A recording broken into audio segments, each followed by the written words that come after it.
Today we're going to be having a look at what it means to go through university on a 3-year teaching course to get your QTS status. Now, I've already put a video out there on what your QTS status is and what it actually means and a few different ways on how to achieve that. So if you're more interested on what that actually is all about and you're looking at different options to get that QTS status, then I'll put that video up there somewhere. I'll put it in the description down below and go have a look at that first, because that is kind of highlighting a few of your different options to go through to get that. But for some of you, and this is what I did personally when I was applying to be a teacher, I decided that the best thing for me was as soon as I finished my sixth form course, I wanted to go to university. I wanted to go and spend a few years there. I did 3 years at uni, and I did a primary teaching course. So over 3 years, I learned how to be a primary school teacher, and I got my QTS status. That meant I was a qualified teacher, and I was able to go and apply for a teaching job in a primary school wherever I wanted in the country. This video is going to talk you through what happens in those courses. Now, this isn't going to be the same across the country. I applied to, I think it was 5 different universities in the end. All the universities I applied to were all for primary teaching courses, but of course they differed between one and the other. So I went to Hull University, and I know people that went to universities all across the country and did all sorts of different courses. And even the primary teaching courses will vary from institution to institution. So this is what happened on mine, and this is the kind of things that will happen on yours. It won't be all the same, so I would always recommend, if you're applying to university, check the course first, go and visit if you can. I know obviously at the minute that might not be possible, but do as much reading and as much research as you can into that course. So when you do apply there, you know what's coming, you're ready for the course you're getting on, because once you get there, you need to make sure you can do your very, very best. So anyway, this is kind of a quick overview on what happens in a 3-year teaching course for primary teaching. You've applied to university, you've been accepted, and you are so excited to start your teaching course. Now, looking ahead into your first year, these are the types of things you can expect. So in the first year of your teaching course, you'll generally have one placement. This placement might be split up into 2 sections, but it will be at the same school. So my placement, I did 3 weeks in around about November, and I did another 4 weeks at the end of the summer term. And these were to get you into a school and just to really work out how schools worked. So over my time, over those 7 weeks, I built up. So by the end of the 7 weeks, I taught maybe 1 or 2 lessons. I did a few other little bits here and there, but there was very little actual teaching in front of the class. And that's because you're still learning your trade. You're still learning what it means to be a teacher, never mind how to actually teach. So your first placement will be very much a case of getting into a school and seeing how schools work, learning about things like staff meetings, about making sure you know the roles and responsibilities of a teacher that stretch from right at the beginning of the school day all the way through to the end and beyond. So your first placement is not a lot to worry about, and obviously you will be nervous the first time you walk into school. I was absolutely terrified when I walked up to my school on that first day, but I had a fantastic mentor from the university. I had a fantastic school mentor, and by the end of the first day, I was absolutely settled in and I was loving it. So do not worry too much about your first placement, because it will generally be getting to know what kind of happens in a school, and there won't be any pressure on you to get anything right first time, because you're learning.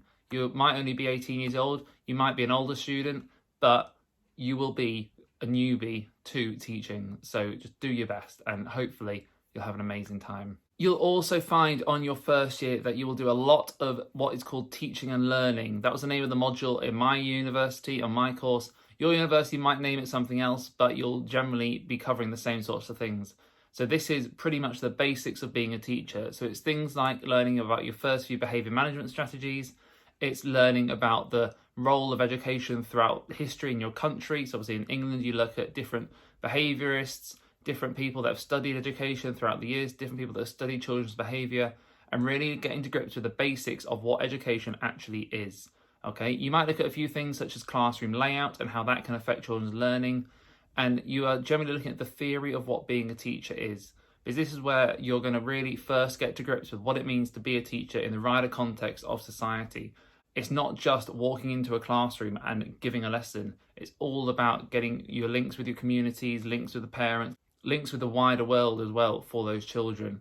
So teaching and learning is a really important one that you'll definitely start doing in your first year.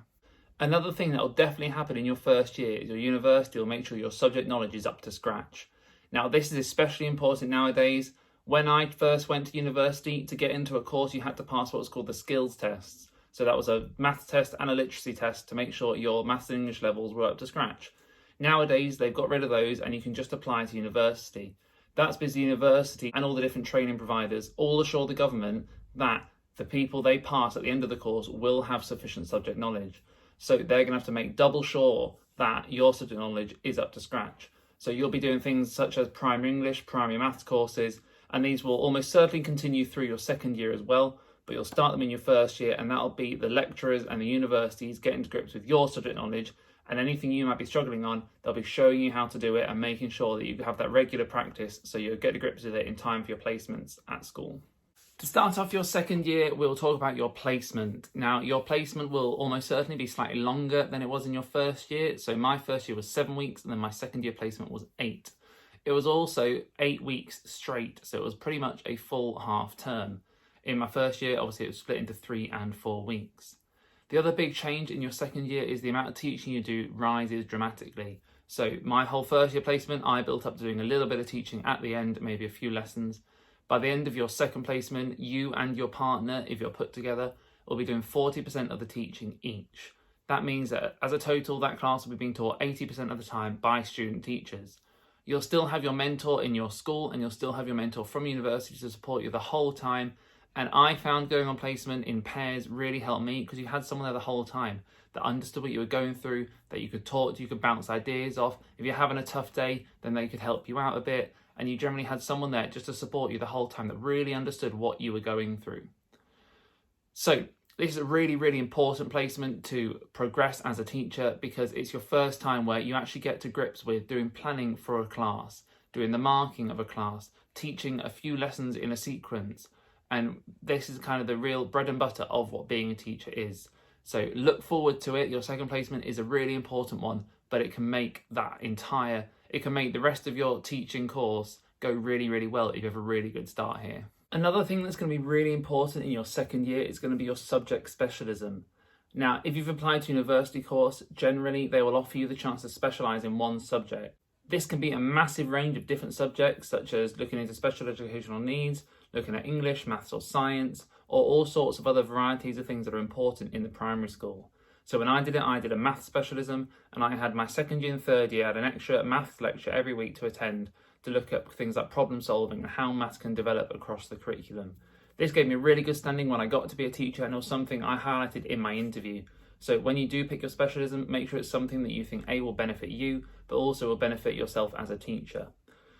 So when I did this specialism, it was all about looking at things like problem solving, as I said, and making sure you understand how children work out problems and how this can benefit not just their maths knowledge, but also the knowledge across the primary curriculum. It's a really good way of getting a bit deeper into a subject you enjoy, or getting some really good subject knowledge in a subject that you're not particularly confident in. So pick wisely and pick something you'll enjoy. One of the big focuses in my second year that wasn't there in the first year was all about the foundation subjects. So you'll know from your time at school which kind of subjects you enjoyed, if it was more kind of geography and history, if you enjoyed things like French and modern foreign languages, or if you enjoy the DT and the art side of it. Now in your second year, you'll more than likely get the opportunity to experience all of these subjects in a lot more detail and really look at how you can use them to benefit the children in the primary school. You'll take a look at what the national curriculum involves in those certain subjects and how you can deliver that to the children in a fun and engaging way.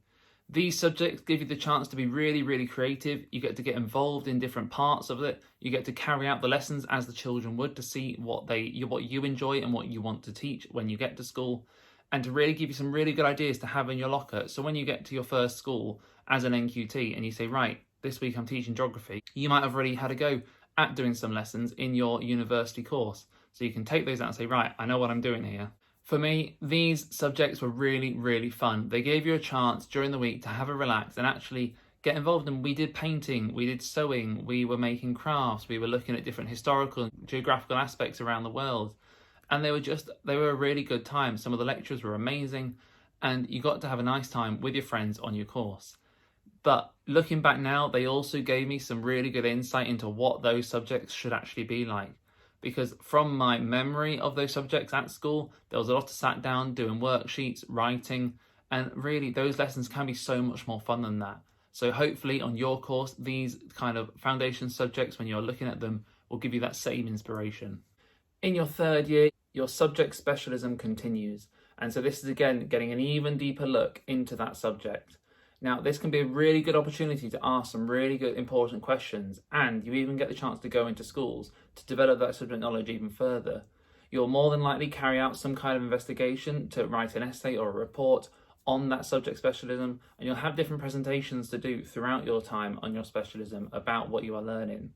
So this is something, again, where it's really important that you pick carefully, because you'll probably be doing this throughout your second and your third year. Some universities offer the chance to specialise in more than one subject, but when I was out there, I picked maths and I stuck with it for my full 2 years, second and third year at uni. So you've started your third year and you're thinking, right, placement, this is the big one, all right? And to be honest, it is. By the end of your third year placement, you'll be teaching 80% of that class's learning time.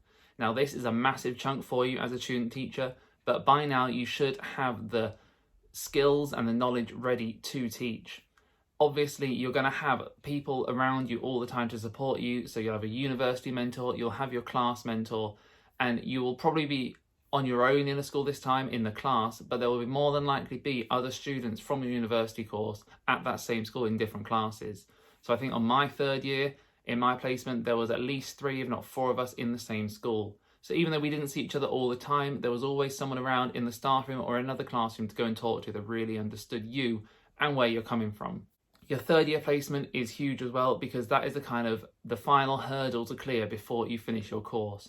You'll almost certainly have a dissertation or something at the end of the year to do, and this can be up to 10,000 words, but your placement for you as a teacher really feels like the final hurdle, because that is what you want to do. You don't want to be sat writing essays, you want to be in the classroom. So if you can smash that final placement, then you'll feel you're ready to be a teacher. And once you get that dissertation out of the way, then you're off and you're ready to go. So you've come into the end of your third year and you've finished your placement. So you're probably thinking, what do you do now? You've done all your teaching, where do you go?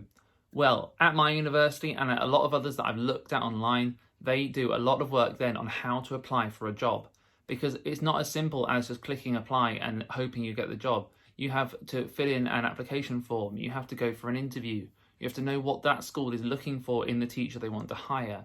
You have to think about which type of role do you want to apply for. There's no good applying for a headship as an NQT. So they do lots and lots of work on what it means to apply for a job and how to make sure you are giving yourself the best opportunity of achieving that job when you apply. This was really, really beneficial to me because it gave you the time to ask loads of questions to the lecturers, because obviously all the lecturers at university are almost certainly ex-primary school teachers, and so they've gone through that process once, twice, maybe even more times throughout their careers of applying for different jobs. They are a fountain of knowledge in this area as well as many, many others. So by all means, at this point, ask all the questions you can to get those links and get those ideas for when you go and you have your interview and you know what to say.